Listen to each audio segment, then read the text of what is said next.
बोले भैया भैया एक बात पूछो, मैंने कहा पूछो। बोले भाभी प्रेग्नेंट है क्या? मैंने कहा नहीं ऐसा नहीं, क्यों?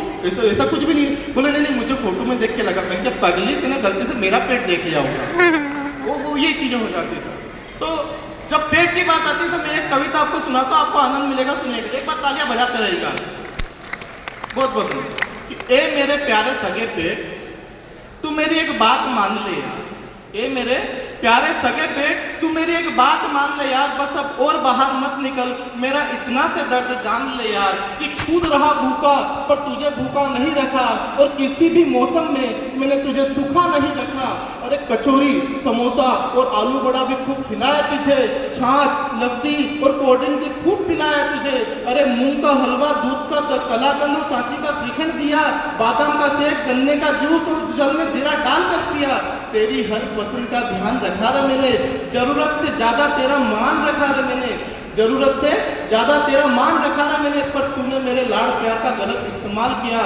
देख तेरे बढ़ते हुए आकार ने मेरा क्या हाल किया, देख तेरे बढ़ते हुए आका ने मेरा क्या हाल किया। मेरा बेटा भी अब मुझे कुछ तो भी खाने से रोकता है, पापा बहुत मोटे हो गए हैं कहकर बार बार टोकता है, और ढीले ढाले जींस भी अब मेरे फंसने लगे हैं, ढीले ढाले जींस भी अब मेरे फंसने लगे हैं, मोटा मोटा कहकर लोग सांप की तरह डसने लगे हैं, और पेट्रोल के भाव से ज्यादा तू बढ़ रहा है, हर शुभ काम के बीच में तू अड़ रहा है। पेट्रोल के भाव से ज्यादा तू बढ़ रहा है और हर शुभ काम के बीच में तू अड़ रहा है। आज तक मैंने तुझसे कुछ नहीं कहा, पर अब बात मेरी मान ले यार, बस अब और बाहर मत निकल, मेरा इतना सा दर्द जान ले यार, मेरा इतना सा दर्द जान ले यार। बहुत बहुत धन्यवाद आपका। अच्छा, अभी यहाँ पे भोजन का कार्यक्रम चल रहा था, मेरा एक दोस्त आया हुआ साथ में, इसको क्या था मूंग का हलवा बड़ा पसंद है। अब ये जहाँ देखे जाता है उसको मूंग का हलवा अगर नहीं मिलता तो परेशान हो जाता है। एक बार इसको शादी में ले गया मैं, तो वहाँ पे मूंग का हलवा खाने से, वहाँ पे मूंग का हलवा था, तो मूंग का हलवा खाने से पहले दाल चावल खाए, थोड़ा सा दाल चावल खाए, 1 प्लेट खाए, और उसके बाद इसने कम से कम 4-5 प्लेट सब मूंग का हलवा खाया, और उसके बाद में फिर थोड़े से दाल चावल खाए। मैंने कहा ये क्या है बेटे को मूंग का हलवा खाना, तो मूंग का हलवा ही खाना, दाल चावल क्यों खा रहा? बोला भैया क्यों है, शादी का माहौल, मान लो पेट खराब हो गया और अगर वोमिटिंग हुई तो भी चावल बाहर आएंगे पहले, समझ रहे हो? अगर वोमिटिंग हुई तो भी पहले चावल बाहर आएंगे। आपको समझ में आ रहा है, बाकी आप तालियां बजाते रहेंगे तो बहुत अच्छा लगेगा, बिल्कुल शानदार तरीके से। अभी आपने देखा होगा कि पूरे मध्य प्रदेश में या पूरे भारत में देखें तो 2 ही पंडित जी चल रहे, एक बागेश्वर धाम और पंडित प्रदीप मिश्रा जी।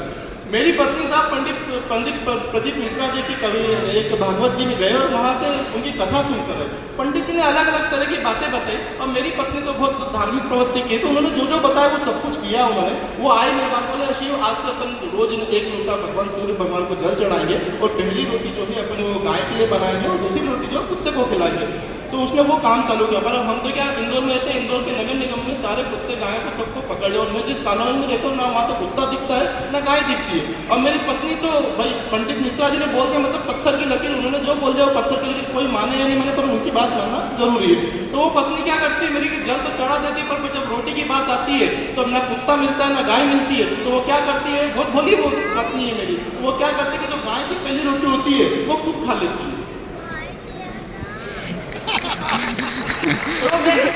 बहुत बहुत हास्य और व्यंग्य यहीं से निकलता है, आपको यहीं से बातें समझ में आएगी, जो कम बोलो ज्यादा समझ में आते हैं। तो पहली रोटी वो होती है वो खुद खा लेते हैं, दूसरी रोटी वो मेरे लिए बनाती है। अभी मैं अगर कवि के तौर पर हम लोग देखते हैं